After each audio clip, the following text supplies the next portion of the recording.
방송에서 제공하는 투자 정보는 투자 판단에 대한 조언입니다. 방송에서 제공하는 주식의 가치, 가격 상승 및 가격 하락에 대해서는 방송사에서 보장하지 않습니다.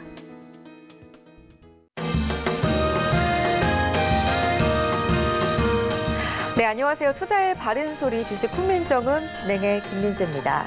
오늘 11월 6일 수요일장이었죠. 양시장이 혼조세로 장을 마쳤습니다. 코스피는 소폭 상승세가 나와줬고요. 코스닥이 약간의 하락세가 나왔는데요. 미중 협상에 대한 기대감에 거래소 시장이 지금 5거래일 연속 오르고는 있지만 코스닥 시장 같은 경우에는 제약업종의 부진으로 오늘 지수 상승에 제한을 좀 받는 모습이었습니다.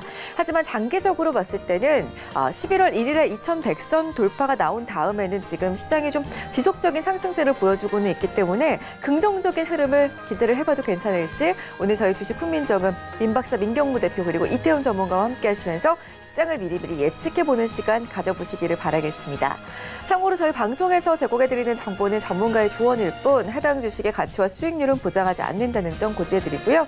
저희 주식 훈민정음은 자본시장 통합법을 준수하고 있습니다. 1:1 투자 상담과 유사 수신행위, 무인가 영업행위, 불법 대여 계좌 홍보 및 가입 권유 등 모든 불법 사항을 엄중하게 금지하고 있다는 점 알려드리고 시작하도록 하겠습니다. 주식 훈민정음 본격적으로 출발하겠습니다.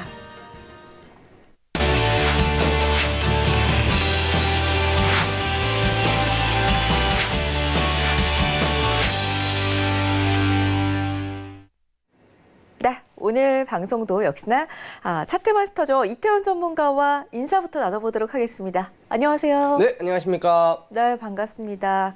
전문가님, 네. 날이 너무 추워진 것 같은데 정말 겨울이 벌써 온 것 같아요. 오늘 안 춥게 잘 오셨어요? 네, 그래도 나름 따뜻하게 하고 있는데 요새는 이제 봄, 가을이 좀 짧아진 것 같아요. 금방 여름이 왔다가 또 바로 겨울이 가는 것 같은데 우리 시청자 여러분들도 감기 조심하시고 항상 좀 따뜻하게 그렇게 좀 외출하시길 바라겠습니다.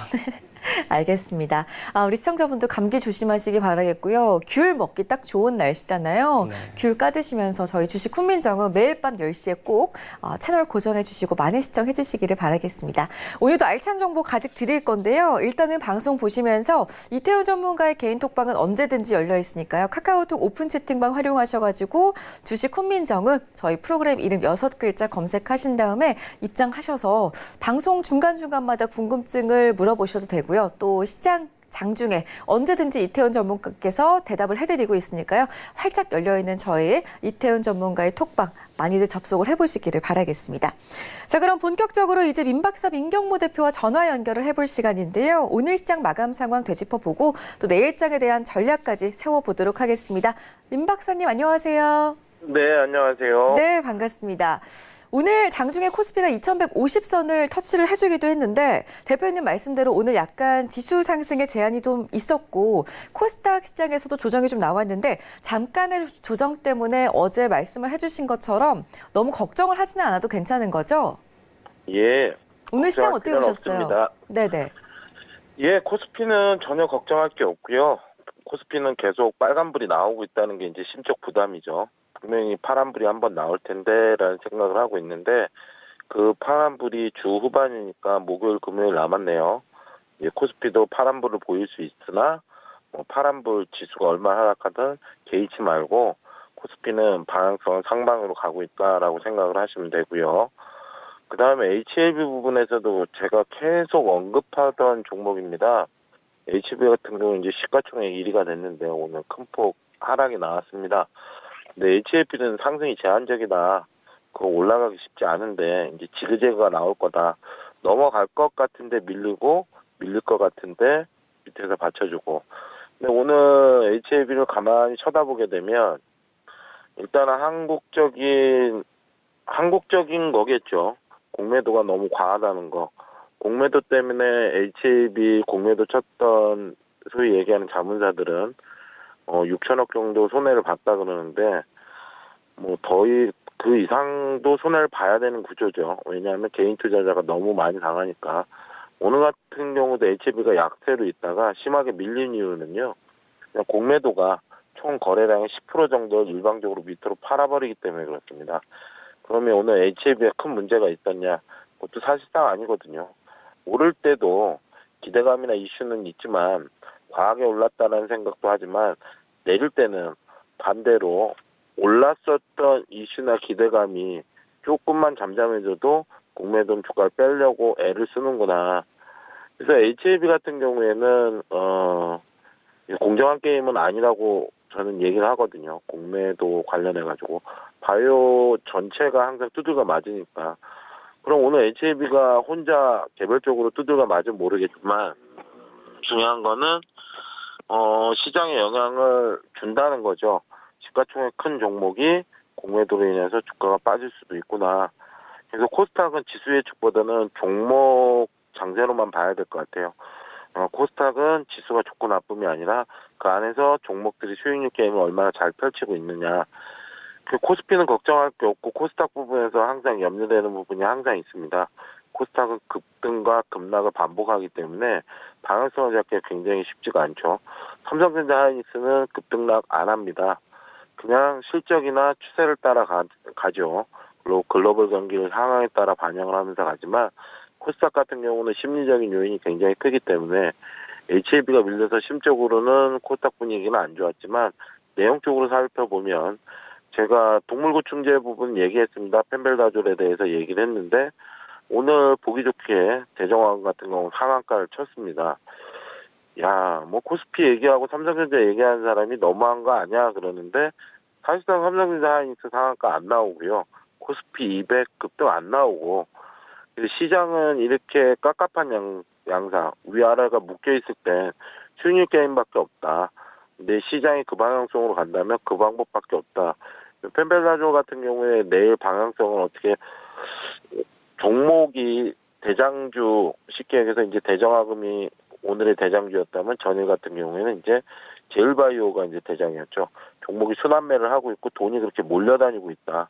어제 건설 관련해서 특수건설하고 우원개발, 정치인 관련 정책주라고 얘기를 하는데 그런 종목이 오르고요. 또 며칠 전에 같이 뭐 나노메딕스 같은 경우에 뭐 급등도 나왔습니다라고 얘기했지만 그것도 시간에 하중을 가고. 그래서 이게 도깨비 같은 시장인데 코스닥이. 근데 코스닥이 그래도 코스피보다 수익률 게임이 하기가 용이하다. 괜찮은 종목을 잘 잡아서 있는다면 수익이 충분히 날 수 있는 종목들이 참 많구나라고 생각이 들고요. 코스피는 지속 상승할수록 개인들은 쉽게 해서 수익률 게임에서 뒤처지기 때문에 뭐 새로운 수익 날 수 있는 종목을 찾겠죠. 지금 투기적인 양상에서 더 가세가 된다면 앞으로는 종목들이 급등하는 종목들이 더 많이 나올 거라고 보고 있습니다. 시장의 방향성은 상방으로 계속 한 달간 얘기를 했고 한 달간 계속 상방으로 가고 있습니다. 근데 이 한 달 동안 지수 대비 수익률을 누린 사람이 몇 명이 될까 다시 한번 생각을 해보고요. 저는 앞으로의 남은 시간도 제가 전화 연결을 하게 되면 누차 계속 반복적으로 얘기를 할 겁니다. 지금 종목 장세고 투기적 장세다. 이런 거에서 수익을 내야 된다라고 말씀드리겠습니다. 혹이나 후반부에 제가 한번 코스피 지수 밀릴 수 있다라고 얘기를 해드렸지만 그거에 대해서 크게 염려하시지 말고 왜래 그냥 뭐 조정받을 때서 받는구나라고 생각하고 방향성을 상방으로 끌고 가시면 될 것 같습니다. 코스닥은 조금 어렵고 난해합니다. 개인 투자자가 혼자 하기는. 그렇지만 분명한 건 시장이 난해하고 어렵더라도 수익 나는 부분은 그런 쪽에서 나오고 있다. 그걸 항상 염두에 두시면 향후 시장에 대한 대처법도 나올 것 같습니다. 이상입니다. 시장 오늘도 역시나 걱정하지 마시라고 민박사 민경부 대표께서는 또 한 번 시청자분께 안도감을 좀 심어드렸습니다. 이번 주 계속 저희와 함께 하시면서 마감 시황을 살피시기 바라겠고요. 종목 장세라는 점 꼭 참고하시고 오늘도 많은 종목을 챙겨가시기 바라겠습니다. 자, 오늘 저희 민경부 대표님 마감 시황 그리고 내일장 전략 함께 해주셔서 고맙습니다. 네, 감사합니다. 네, 민 박사님을 좀 만나고 온 사이에 샵 4989번으로 시청자분들께서 또 많은 문자를 남겨주셨습니다. 그렇기 때문에 본격적인 시작에 앞서서 우리 차트마스터 이태현 전문가의 스피드 종목 상담 시간 함께하고 오겠습니다. 네, 스피드 종목 상담 출발하도록 하겠습니다. 자, 첫 번째 종목입니다. 1359님, 코스모 신소재 13,850원에 비중 10%다라고 말씀을 하셨는데, 자, 고점을 찍고 지속적으로 거의 1년 이상 조정을 받고 있는 상황입니다. 최근에 10월 7일 바닥을 찍고 바닥을 다지고 있는 모습이다라고 볼 수 있는데, 매수가 대비 거의 뭐 반토막 가까이 지금 나 있는 상황입니다. 자, 코스모 신소재 2차전지 관련주인데 지금 당장은 시간이 조금 필요할 것으로 보여지고, 조금 뭐 10% 비중은 얼마 안 되기 때문에 일단은 홀딩하시고 121선 돌파 여부, 안착 여부 확인하시고 추가 매수하셔서 비중 조금 20% 맞추시고 이 정도 자리 14,000원 정도 보시고 나오시면 되겠습니다. 이상입니다. 자, 삼성전자 보겠습니다. 삼성전자 보도록 하겠습니다. 매수가 48,600원에 비중 50%다라고 말씀하셨습니다. 자, 삼성전자 같은 경우에는 지속적으로 저항을 받던 자리를 돌파를 하고 지지받고 추가적인 상승, 오늘도 역시 상승을 하면서 최근의 흐름 보면 외국인들이 지속적으로 싸그리 매수를 해가고 있는 모습인데,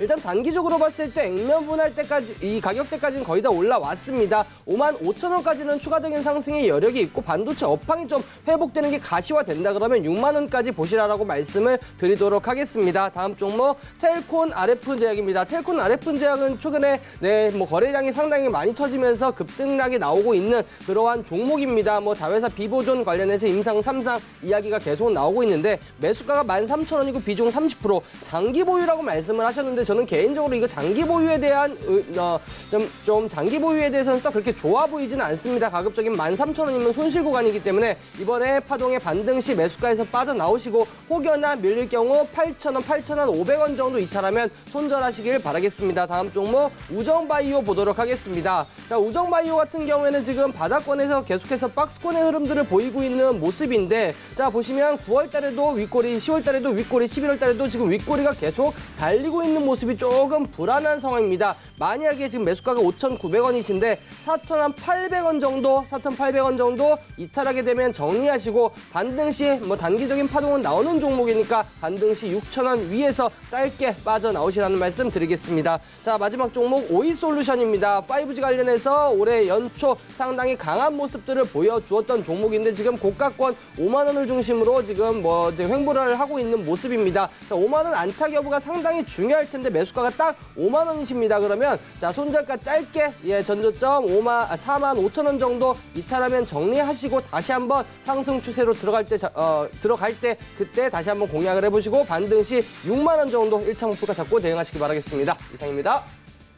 네, 코스모 신소재부터 오이솔루션까지 이태원 전문가와 함께 빠르고 정확한 분석을 도와드리고 왔습니다. 혹시라도 지금 내 상담이 채택되지 않았다 하시는 분들은 염려하지 않으셔도 될 것 같습니다. 잠시 뒤에 또 한 번 스피드 종목 상담 시간은 저희가 준비를 해놓고 있으니까요. 샵 4989번으로 가지고 계신 종목에 대한 종목명과 매수가 그리고 비중 정확하게 적어서 남겨주시면 잠시만 있다가 저희가 또 한 번 상담을 도와드릴 거니까요. 지금 바로 샵 4989번으로 많은 연락 남겨보시기 바라겠습니다.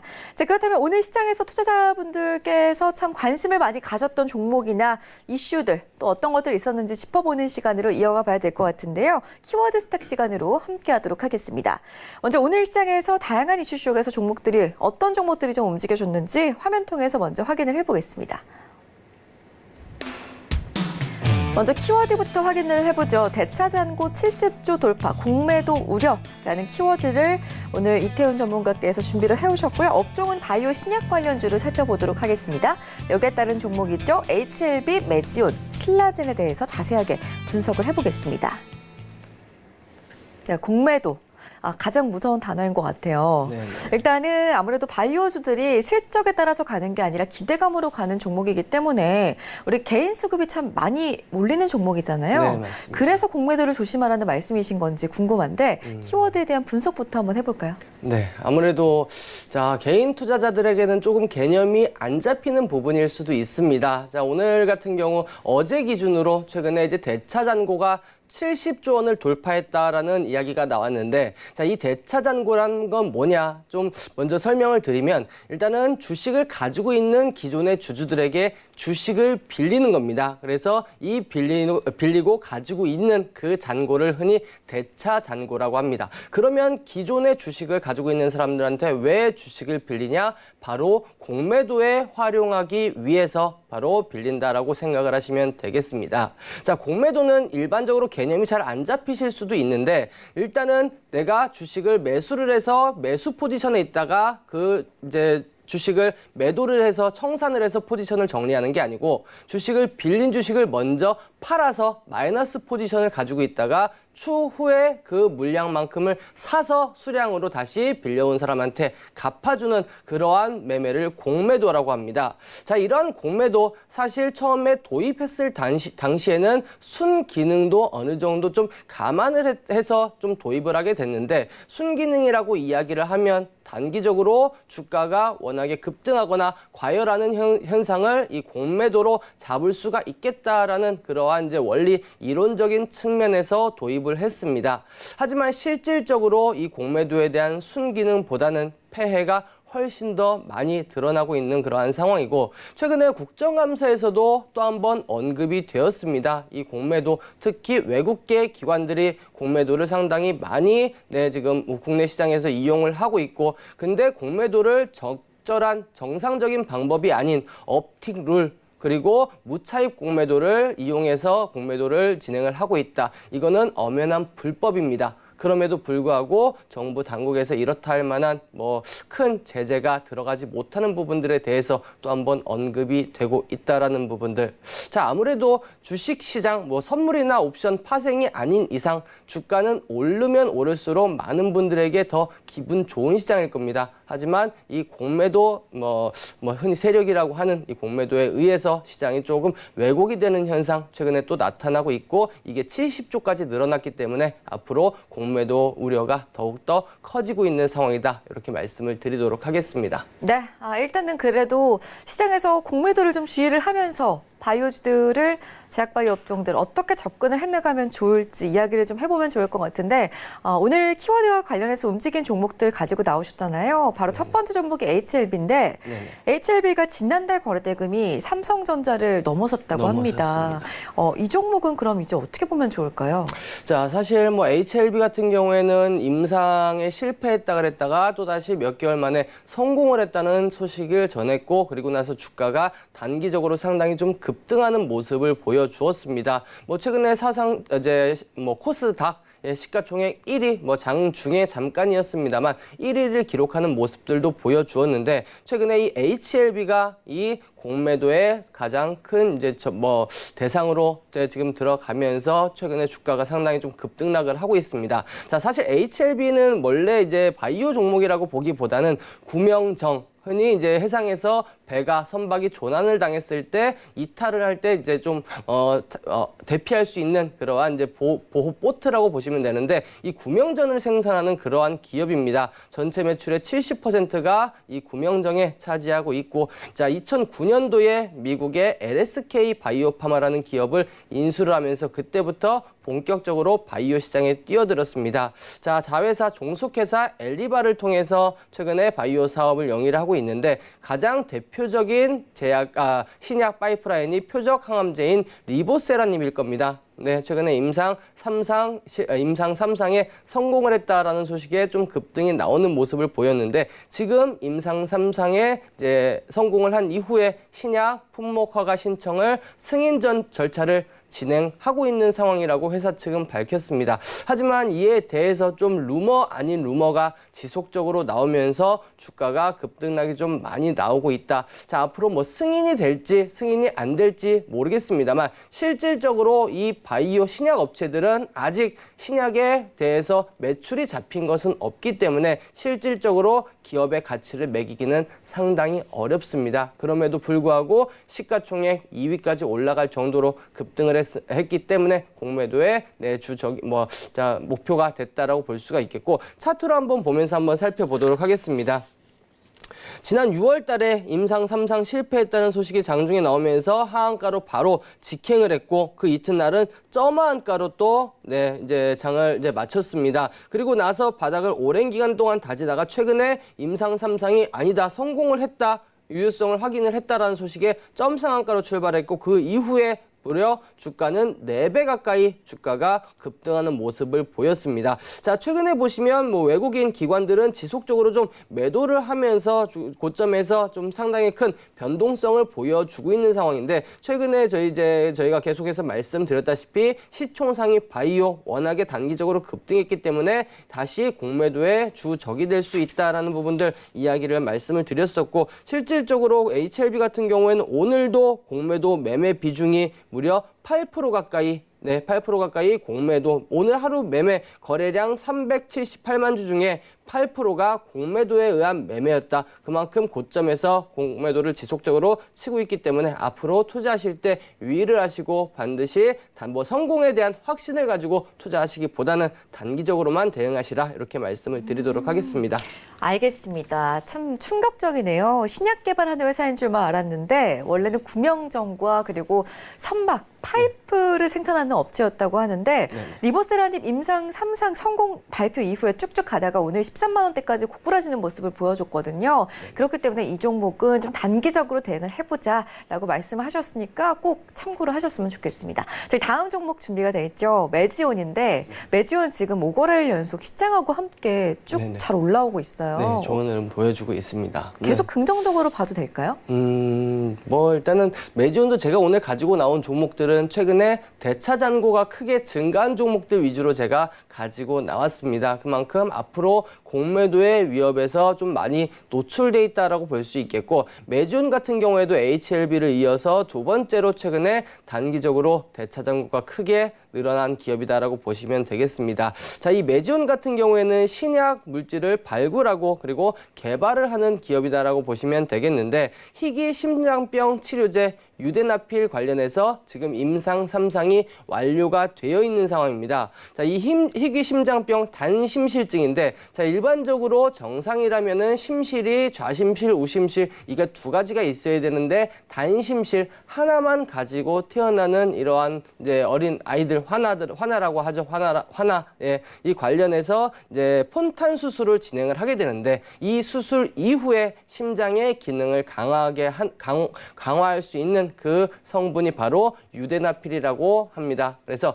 이 수술 이후에는 바로 이 유데나필을 복용을 해야 되는데 아직은 이게 허가가 나 있지 않은 상황입니다. 하지만 2016년도에 이미 FDA에서 희귀 의약품으로 지정이 되어 있기 때문에 앞으로 승인을 받기도 훨씬 더 쉬워진, 즉 문턱이 낮아진 거고 만약에 이게 FDA에서 승인을 받는다고 한다면 미국에서 희귀 의약품으로 출시하는 우리나라 최초의 기업이 될 가능성이 높습니다. 자, 그리고 이제 11월 이번 달 중순에 미국에 있는 심장학회에서 임상 3상 데이터를 공개할 예정입니다. 이 여부가 상당히 중요할 텐데요. 효과가 있었냐 없었느냐. 자, 있었다고 한다면 기대감은 더 올라갈 수 있겠고 만약에 효과가 좀 낮았다라고 한다면 이거는 또 부담으로 작용할 수 있습니다. 이 결과 발표를 앞두고 공매도 이제 대차 잔고가 늘어났다라는 거는 부담으로 작용할 수 있겠다라는 부분 말씀을 드릴 수가 있겠고 자, 차트를 보시면 역시 주가가 단기적으로 많이 올라와 있습니다. 9월 말에 10만 원대 초반, 9만 원대 후반이던 주가가 최근에 24만 원, 오늘 기준으로 24만 원 신고가를 기록을 하는 모습들을 보여주었는데 마찬가지 주가가 상승하면서도 외국인들, 기관들은 지금 지속적으로 좀 매도 우위의 흐름들을 좀 보이고 있습니다. 그래서 지금 뭐 수익권이신 분들은 천천히 좀 수익을 실현하시면서 대응을 해 나가시면 되겠고 신규로 접근하신다 그러면은 급등할 때 따라 들어가시기보다는 눌렸을 때 저점에 매수하되 단기적으로만 대응을 하시라라는 말씀 다시 한번 또 드리도록 하겠습니다. 네. 매지온 사실은 제약바이오주들이 다 임상을 성공했으면 좋겠어요. 그래야지 저하고 전문가님 그리고 시청자분들께서도 오래오래 사실 수가 있을 텐데. 생명 연장의 꿈이죠. 네. 근데 이 기업이 희귀심장병 치료제를 완료한 기업이다. 임상이 완료가 된 기업이다라고 소개를 해주셨는데 지금 좀 공매도가 걱정스럽기 때문에 단기적으로 대응을 하자라고 말씀을 주셨잖아요. 네.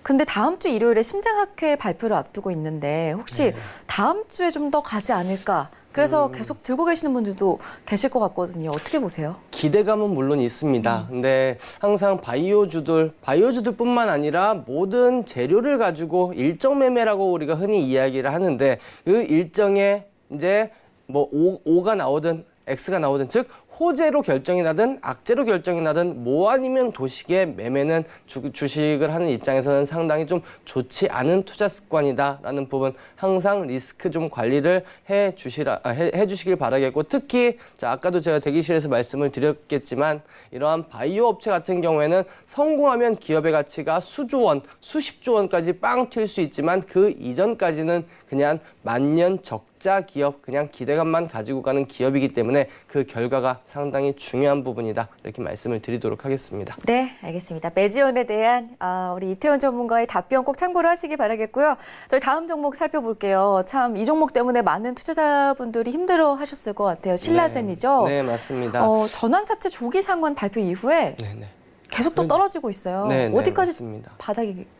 일단은 뭐 신라젠 같은 경우에 대해서 먼저 좀 말씀을 드리면 이제 차세대 항암 치료제에 연구하고 개발을 하는 업체다라고 보시면 되겠습니다. 이제 팩사백을 중심으로 해서 신약을 만드는 그러한 기업이고 총 뭐 11개 정도의 파이프라인을 현재 보유를 하고 있습니다. 자, 뭐 올해 8월 달 가난 대상으로 진행됐었던 글로벌 임상 3상이 조금 이제 실패가 돌아가면서 주가가 큰 폭으로 빠졌습니다만 아직도 뭐 신장암, 대장암, 고형암 이러한 다수의 이제 추가적인 파이프라인이 준비가 되어 있기 때문에 언제든지 또 기대감으로 움직일 수 있는 종목이다. 이렇게 말씀을 드리도록 하겠습니다. 자, 간단하게 이 정도만 말씀을 드리고 차트를 좀 보도록 하면 자, 주가 뭐 한때 시가총액 2위까지 올라왔었던 종목이 최근에 이제 주가가 지속적으로 좀 흘러내리는 모습들 보였고 특히 지난 8월 달에 급격하게 하락 임상 실패에 대한 여파로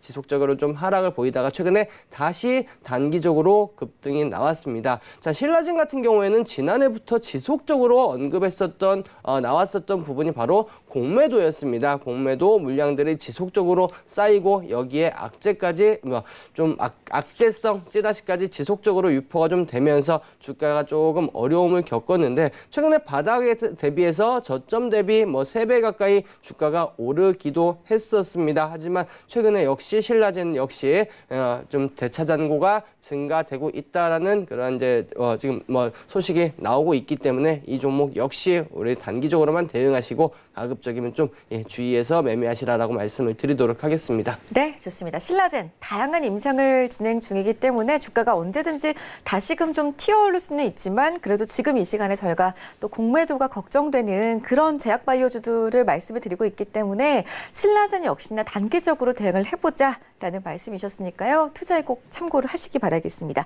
자, 이태원 전문가와 함께 오늘의 키워드 확인을 해봤고요. 저희 이쯤에서 주식 훈민정음 참여 방법 다시 한번 알려드리겠습니다.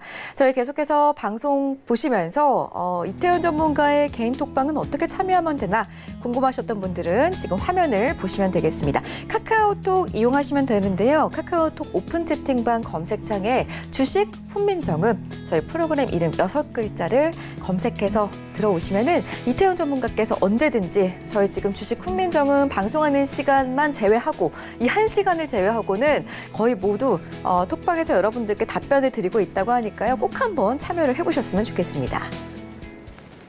네. 자, 이제 그 시간이 또 돌아왔어요. 네. 스피드 종목 상담 시간. 네. 저는 이 시간이 제일 좋아요. 우리 전문가님이 가장 씩씩해 보이는 시간인데요. 지금 또 5종목이 준비가 돼 있거든요. 빠르게 스피드 종목 상담 시작을 해보겠습니다. 네, 첫 번째 종목입니다. 고려 시멘트. 자, 정부의 SOC 관련해서 거래량이 터지면서 급등이 한 번씩 나오는 종목입니다. 오늘도 정부의 발표가 나오면서 장중에 26%대 한번 급등이 나왔다가 윗꼬리 달고 빠졌습니다만 매수가가 3,960원, 아직까지 지금 한 10%, 15% 정도 손실 구간입니다. 일단은 좀 기다리셨다가 매수가 올라오면은 매수가 위에서는 무조건 좀 정리를 하시고 만약에 3,000원 밑으로 떨어진다면 한 10% 정도 추가 매수하셔서 평단은 낮추시고 손절가는 2,800원 300원 잡고 대응을 하시면 되겠습니다. 자, 다음 종목 제노레이 보도록 하겠습니다. 매수가 25,500원에 비중 43%. 자, 한 10% 정도 수익 구간입니다. 일단 수익은 축하드리도록 하겠습니다. 최근에 바닥을 찍고 꾸준한 우상향의 흐름들을 좀 보이고 있는 상황인데 아직까지 뭐 저점에서 뭐 대량 거래량이 터지면서 급등한 그러한 흐름들은 아니기 때문에 지속적인 상승의 흐름들이 나타나고 외국인 기관들 아래 보시면 외국인 기관들의 수급도 유입이 되기 때문에 흐름들은 나쁘지 않다라고 볼 수가 있겠습니다. 자, 21,000원 이탈 전까지는 일단은 홀딩하시길 바라겠고 추가적인 상승 시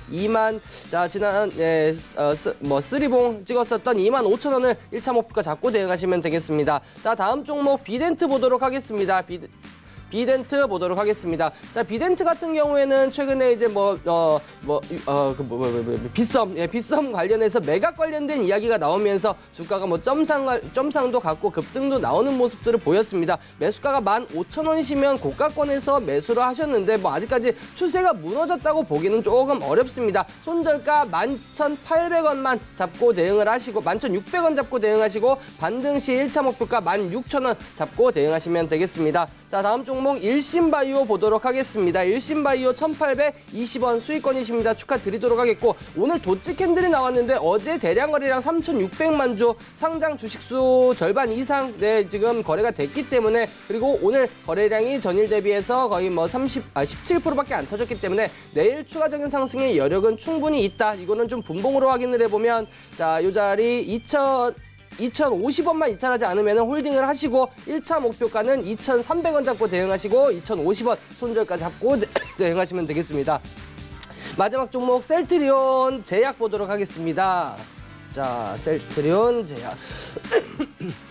자, 셀트리온 제약 39,500원에 비중 10%라고 말씀을 하셨는데 지금 상당히 또 중요한 위치에 올라와 있습니다. 여기서 요 42,000원을 돌파할 경우 추가적인 상승이 충분히 가능할 것으로 보여지고 있습니다만 아직까지는 지금 밀집이 돼 있는 모습이고 손절가는 짧게 38,000원 잡고 대응하시고 반등 시 1차 목표가 이 정도 라인 6만 원 정도 좀 길게 보고 들어가시면 되겠습니다. 이상입니다.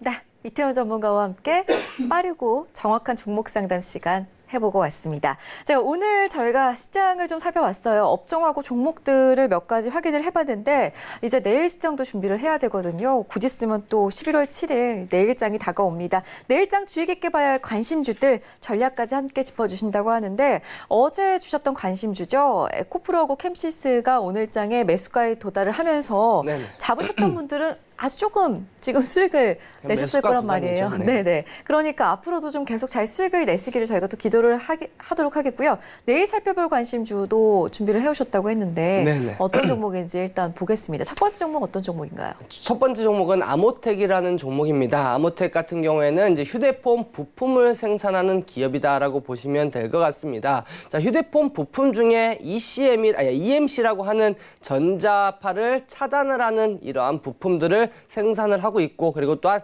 안테나도 역시 생산을 하고 있습니다. 이 EMC와 그리고 안테나 부분에서 전체 매출의 92%를 차지할 만큼 많은 비중을 차지하고 있다라고 보시면 되겠는데 이 아모텍 같은 경우에는 이제 지난해부터 신규 사업에 진출했습니다. 바로 이게 MLCC 사업이다라고 보시면 되겠습니다. MLCC 같은 경우에는 적측 세라믹 콘덴서, 이 삼성전기의 매출의 가장 많은 부분을 차지하고 있는 이러한 이제 부품이 되겠고 반도체가 들어가는 이러한 이제 기판에는 항상 이 MLCC가 항상 붙어 있어야 됩니다. 즉 기판 안에 전류를 일정하게 흐를 수 있도록 도와주는 그러한 부품이다라고 보시면 되겠고 지금 뭐 지난해 하반기부터 올해 상반기까지 이 MLCC 업황 자체가 조금 위축이 되면서 뭐 사막 콘덴서도 그렇고 삼성전기도 그렇고 조금 실적적인 부분에서 부진한 모습을 보였습니다만 최근에 재고가 어느 정도 소진이 되고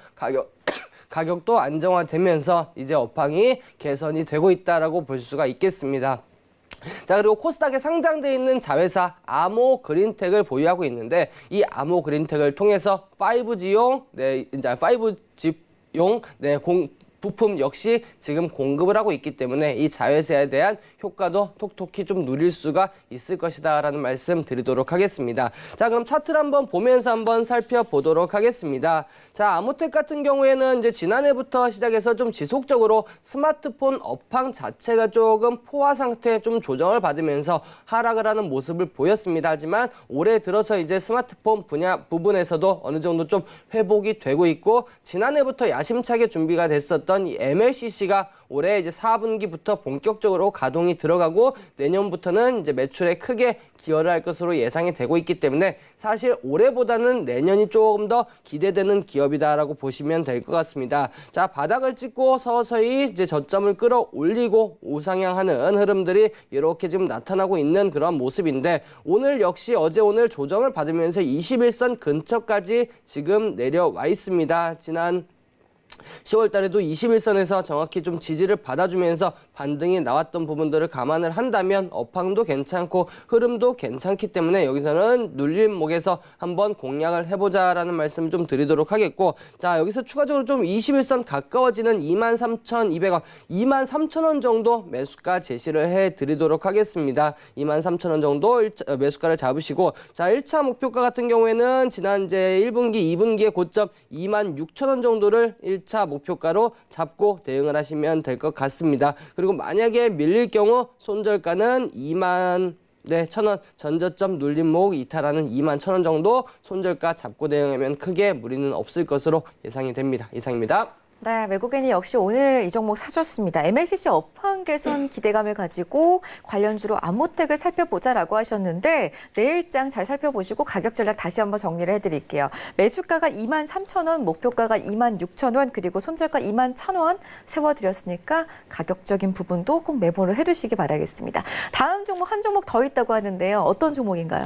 자, 이 종목은 저희가 이제 내일의 투자 전략, 내일 공략주에서 한번 언급을 해드렸고 크게 한번 수익을 냈었던 종목입니다. 바로 코리아 서키트입니다. 자, 코리아 서키트 같은 경우에는 PCB, FPCB 기판을 생산하는 업체입니다. 특히 이제 스마트폰용 그리고 PC 반도체용 기판을 생산을 하는 업체인데, 자, 삼성전자의 갤럭시 시리즈 플래그십폰이라고 하는 갤럭시 시리즈의 이 PCB가 지속적으로 공급을 해주고 있습니다. 올해 같은 경우에는 갤럭시 S10 그리고 노트 10 폴더블 폰까지 호조세를 보이면서 역시 올해 실적 기대가 되고 있는 상황이고, 최근에 이제 FPCB 기판 관련주들이 상당히 좀 좋은 흐름들을 보여주었습니다. 하지만 최근에 약간 좀 조정을 받고 있는데 오히려 이렇게 조정을 받을 때가 기회다라고 말씀을 좀 드릴 수가 있겠습니다. 자, 그리고 삼성전기에서 이제 PCB 사업을 좀 축소를 한다라는 이야기가 나오고 있습니다. 그렇기 때문에 그렇게 된다면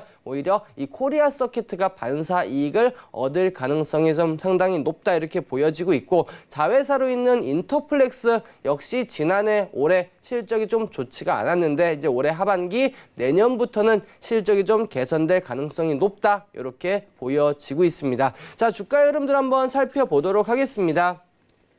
자, 워낙에 고점 대비해서 많이 빠졌었던 종목입니다. 2만 원대에 있던 주가가 4천 원대까지 주가가 많이 빠졌고 바닥을 찍고 지금 상승의 흐름들을 보여주고 있습니다. 제가 이거 같은 경우에는 6,500원 이 부근에 공략을 해서 공략한 이후 강한 반등 거의 뭐 50%의 파동이 나와 주었는데, 고점을 찍고 거의 막 2주 가까이 횡보를 해주고 있는 상황입니다. 자세히 보시면 이 코리아 서키트 같은 경우에는 종가 기준으로 5일선을 깨지 않으려는 그러한 모습들을 계속해서 보여주고 있습니다. 이제 자주색선이 5일선이라고 보시면 되겠는데, 이탈하더라도 하루 길어야 이틀 만에 이렇게 빠르게 회복을 해주면서 5일선을 타고 움직이는 모습, 5일선 근처에 끝나니까 그 이튿날 15%대 장대 양봉이 나왔고, 지속적으로도 최근에도 5일선을 이탈하지 않으려는 모습이 나타나고 있습니다. 자, 그렇기 때문에 지금 뭐 어제 5일선 이탈했고 오늘 종가 기준으로 5일선에 약간 못 미쳤습니다만 크게 우려할 만한 상황은 아니고 내일 또 반등의 흐름들이 나타날 가능성이 높다라는 부분들 말씀을 드릴 수가 있겠고, 자, 매수가는 오늘 종가 10,000원이니까 10,000원 밑으로 매수가를 제시를 해드리도록 하겠습니다.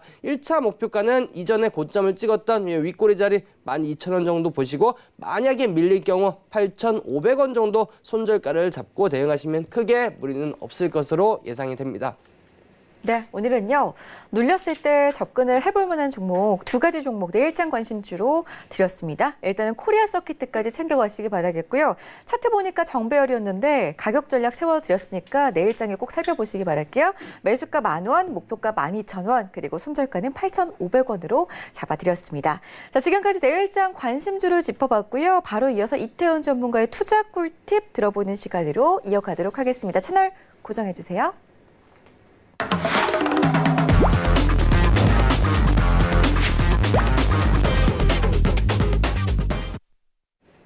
네. 이태훈 전문가의 투자 팁을 챙겨가실 수 있는 투자 나르샤 시간입니다. 나르샤는요, 날아오르다라는 뜻의 순 우리말이라고 하는데요. 이번 시간 통해서 생소한 주식 기법부터 그리고 날카로운 종목 파헤치기까지 다양한 정보 얻어가시면서 어려운 시장에서 우리 시청자분들의 종목만큼은 언제든지 날아오를 수 있도록 저희가 또 옆에서 도와드리도록 할 테니까요. 많은 정보 챙겨가시기 바라겠습니다. 자, 그럼 일단 오늘 강의에서는 또 무슨 내용으로 강의를 펼쳐주실지 주제 먼저 좀 화면 통해서 확인을 해보겠습니다. 오늘 주제 역시나 똑같네요. 기업의 적정 주가 찾는 법.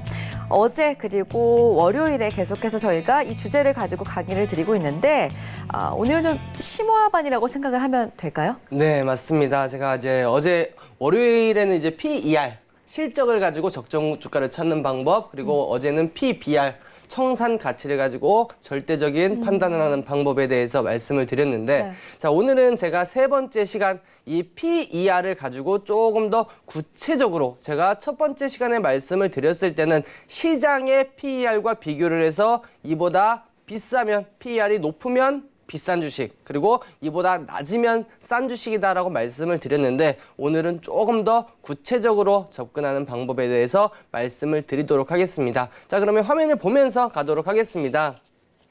자, 3번째 시간 가도록 하면, 일단 공식 복습 차원에서 다시 한번 말씀을 드리면, PER 같은 경우에는 단기 순이익을 시가총액을 단기 순이익으로 나누면 나오는 숫자입니다. 그렇기 때문에 이 숫자가 보통 이제 흑자인 기업들 기준으로 이제 나온다라고 보시면 되겠고, 오히려 순이익이 안 나는 기업들은 PER이 좀 큰 의미는 없다라고 보시면 되겠습니다. 그래서 이 기사에 나오다시피 우리나라 코스피 주가 수익 비율이 11배를 이제 한 배를 지금 기록하고 있다라는 부분들, 시장 봤을 때 11배보다 높으면 시장 대비해서 고평가되어 있는 기업, 그리고 이 11배 이하면은 저평가되어 있는 기업이다라고 볼 수가 있겠습니다. 근데 좀 구체적으로 보시면 PER의 특성을 조금 확인을 하시면 왜 좀 구체적으로 봐야 되는지를 알 수가 있을 겁니다. 자, PER 같은 경우에는 업종의 특성에 따라 큰 차이를 보인다라고 나와 있습니다. 자, 앞으로 크게 성장할 수 있는, 아까도 한번 말씀을 드렸던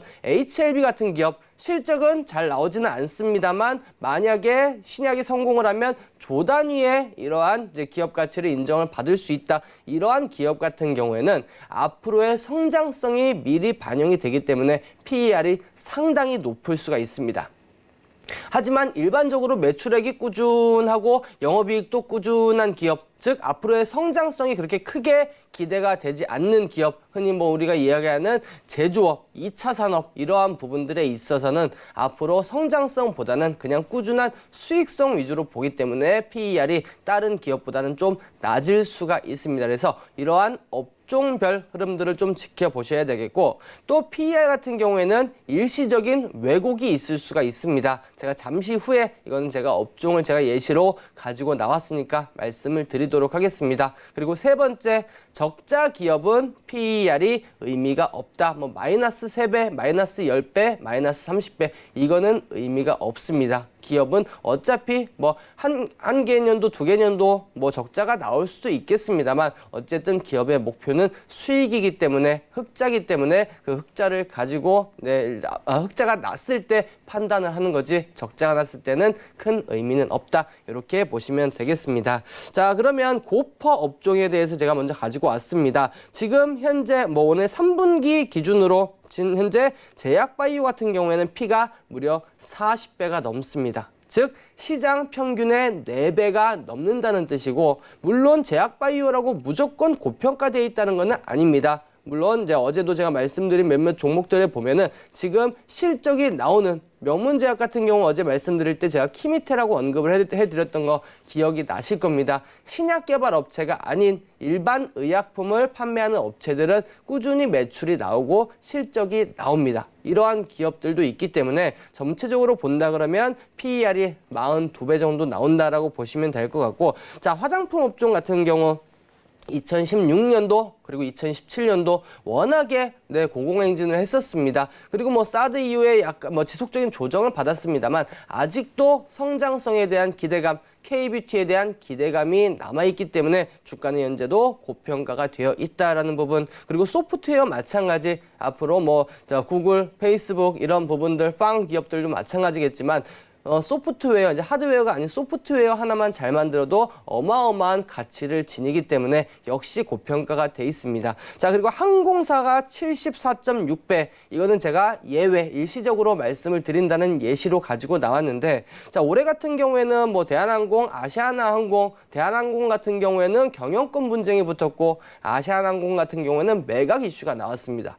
그러면서 주가가 같은 시기에 급등이 나왔고, 상대적으로 주가가 급등한 데 비해서 기업의 실적들은 역시 좀 저조한 흐름들을 보였기 때문에 일시적으로 이렇게 PER이 70배까지 급등하는 모습들을 좀 보였다라는 예외적으로 좀 제가 가지고 나왔습니다. 자, 그리고 상대적으로 저평가되어 있는 PER 업종, 은행 업종. 자, 은행 업종 HTS에서 매출을 보시면 은행이나 증권이나 이러한 기업, 이러한 업종들은 매출 자체가 없습니다. 그냥 순이익만 계산을 하고, 그리고 순이익도 크게 나는 기업들은 아니기 때문에 은행 업종이나 증권 업종은 PER이 그렇게 높지는 않고, 건설사들 마찬가지로 전통적으로 건설사들은 그렇게 높은 PER을 주지는 않는다. 그리고 자동차 업종도 지금 7.2배, 제가 아까 말씀드렸던 이러한 전통적인 제조업 분야에서는 PER을 그렇게 높게 쳐주지 않는다는 점 참고를 해서 보시면 되겠고, 자, 그리고 지주회사 뭐 LG라든지 LS, GS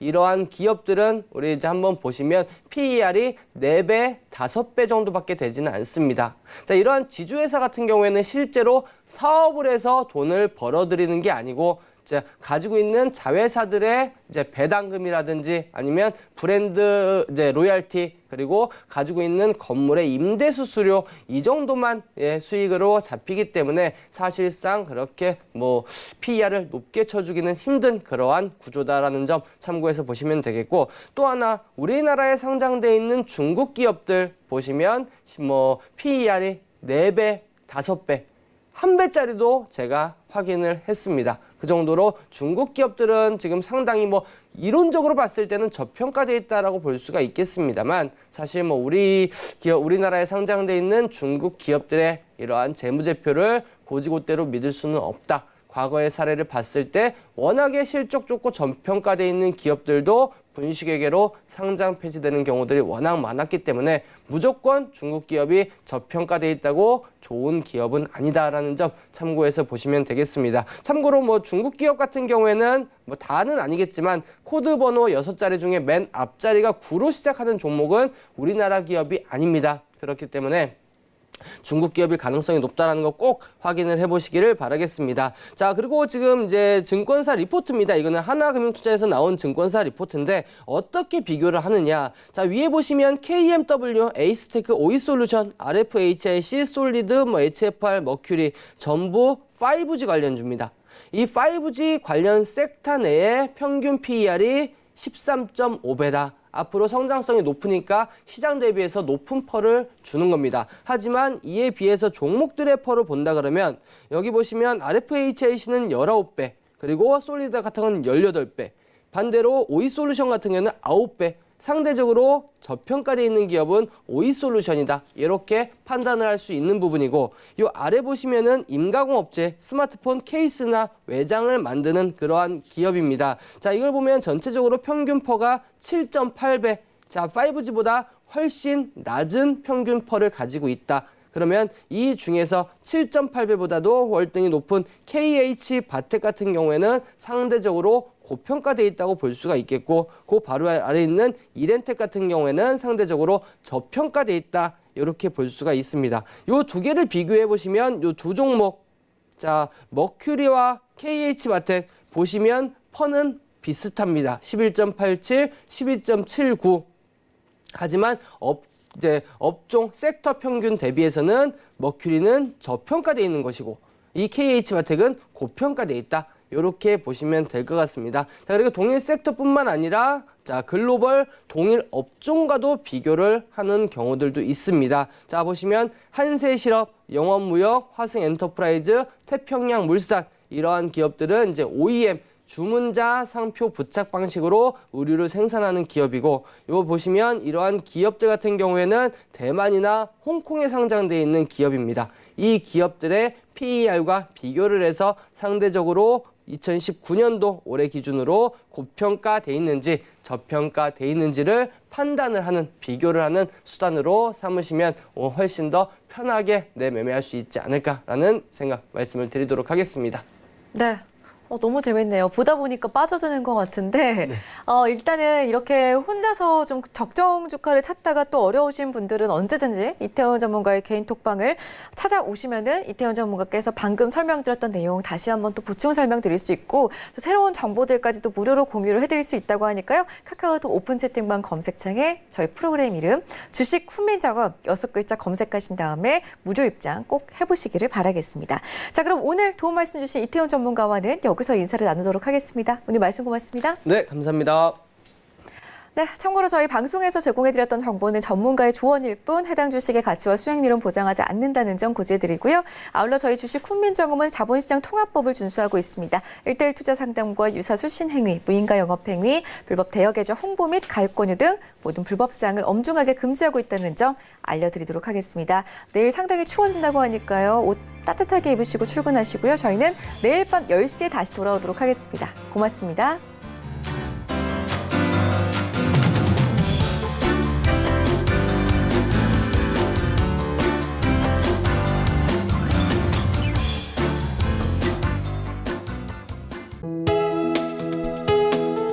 본 방송에서 제공하는 투자 정보는 투자 판단에 대한 조언입니다.